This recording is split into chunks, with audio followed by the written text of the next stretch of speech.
Saya mengapresiasi langkah Gubernur Jakarta terpilih, Bapak Pramono Anung, yang telah bertemu dengan Ketua DPRD Jakarta, Bapak Kiai Haji Khoirudin, pada hari Rabu 18 Desember 2024. Bagi saya, pertemuan keduanya merupakan langkah strategis yang menunjukkan komitmen untuk membangun komunikasi dan kolaborasi antara eksekutif dan legislatif di Jakarta. Hal ini penting mengingat pemerintah provinsi dan DPRD memiliki peran kunci dalam menentukan arah kebijakan dan program yang akan dijalankan di Jakarta. Pertemuan ini adalah sinyal positif, terutama jika langkah-langkah konkret segera menyusul. Kolaborasi antara gubernur terpilih dan DPRD Jakarta menjadi fondasi penting untuk keberhasilan kebijakan, khususnya dalam menghadapi tantangan besar Jakarta dan transisi pasca ibu kota pindah ke Nusantara. Pertemuan ini menunjukkan komitmen awal untuk membangun sinergi demi menjawab tantangan Jakarta. Saat ini dan ke depan, keberhasilan transformasi Jakarta menjadi daerah khusus Jakarta, disingkat DKJ, memerlukan langkah konkret yang melibatkan berbagai pemangku kepentingan, termasuk masyarakat. Dengan strategi kolaboratif, political will yang kuat, dan pendekatan berkelanjutan, Jakarta memiliki peluang besar untuk menjadi kota yang inklusif, berkelanjutan, dan beridentitas kuat. Kolaborasi eksekutif dan legislatif harus menjadi fondasi untuk mewujudkan visi besar ini. Perubahan status Jakarta menjadi DKJ,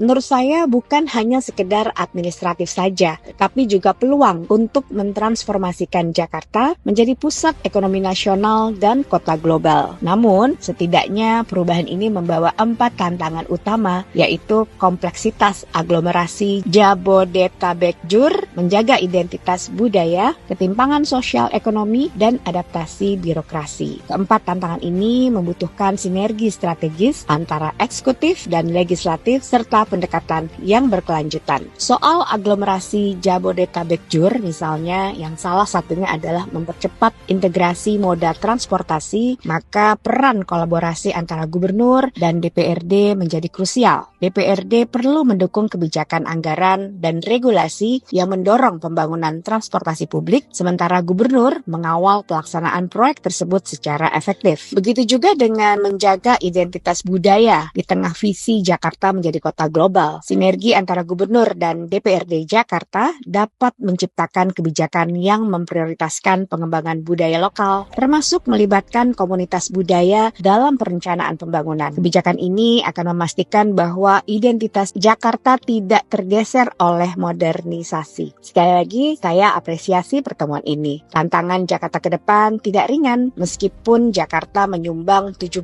hingga 18% PDB nasional, ketimpangan sosial ekonomi tetap menjadi isu mendesak. Selain itu, tekanan terhadap sumber daya seperti air, energi, dan ruang hijau memerlukan solusi yang holistik. Kolaborasi eksekutif dan legislatif sangat penting untuk memastikan semua tantangan ini terpecah. Demikian dari saya, Fahira Idris, anggota DPD RI Dapil Provinsi DKI Jakarta yang meliputi Jakarta Selatan, Jakarta Timur, Jakarta Barat, Jakarta Utara, Jakarta Pusat, dan Kepulauan Seribu. Terima kasih. Wassalamualaikum warahmatullahi wabarakatuh.